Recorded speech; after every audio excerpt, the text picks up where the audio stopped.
এই ভিডিওতে দেখাবো যে কিভাবে এই পিকচারের ব্যাকগ্রাউন্ড রিমুভ করা যায়। প্রথমে নতুন একটা ফাইল নিব,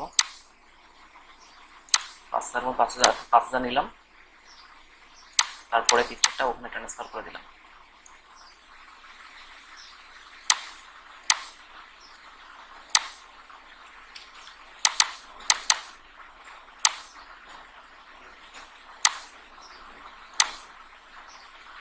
এটা লক করে দিতে হবে, পরে একটা নতুন লেয়ার নিতে হবে। তারপর আমরা পেন টুল সিলেক্ট করব।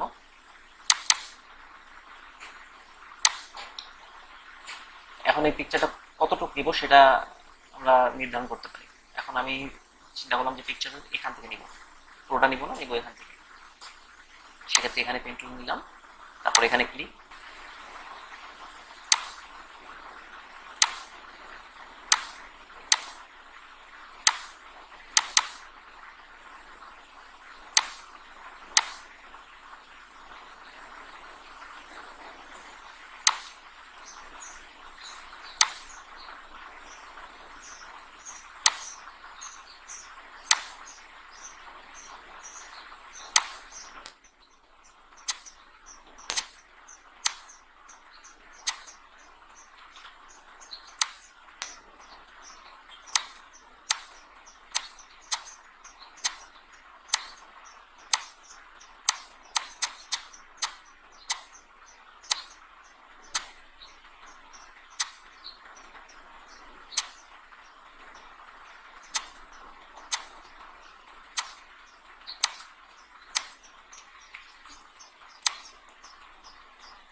এটা সিলেক্ট করা হয়ে গেল।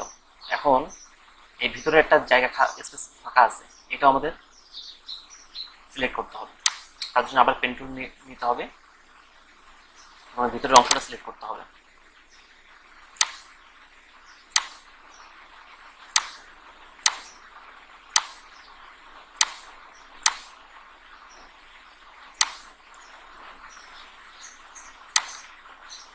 ভিতরের অংশটা সিলেক্ট করা হয়ে গেল।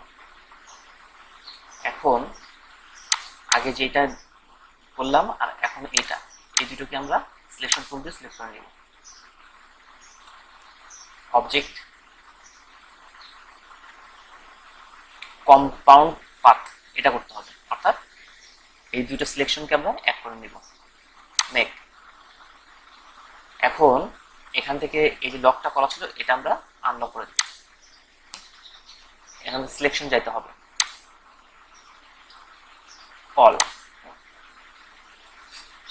তারপর অবজেক্ট ক্লিপিং মার্কস, মেক, হয়ে গেল।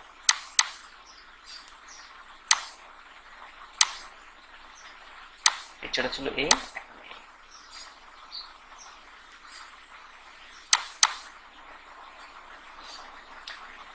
এখন আমরা ব্যাকগ্রাউন্ড রিমুভ করবো কেন, দরকারটা কি কারণে? কারণ ব্যাকগ্রাউন্ড রিমুভের অনেক কাজ আছে, ফাইবার অথবা আপওয়ার্কে। দেখেন ব্যাকগ্রাউন্ড রিমুভের কাজ, ব্যাককে কিভাবে ব্যাকগ্রাউন্ড রিমুভ করা হয়েছে, চেয়ারকে ব্যাকগ্রাউন্ড রিমুভ করা হয়েছে। এই যে একটা প্রোফাইল, এখানে 100টা ব্যাকগ্রাউন্ড রিমুভের কাজ করা হয়েছে। এই একটা প্রোফাইল, এখানে একটা মাত্র ব্যাকগ্রাউন্ড রিমুভের গিফট করা হয়েছে, সেখানে 107টা জব কমপ্লিট করা হয়েছে। সুতরাং এই কাজ যদি করেন মিনিমাম একটা গিগ আপনি ফাইবার ওপেন করতে পারবেন। আপওয়ার্কে এই রিলেটেড কাজ আছে, ব্যাকগ্রাউন্ড রিমুভ 179টা জব এই মুহূর্তে আছে।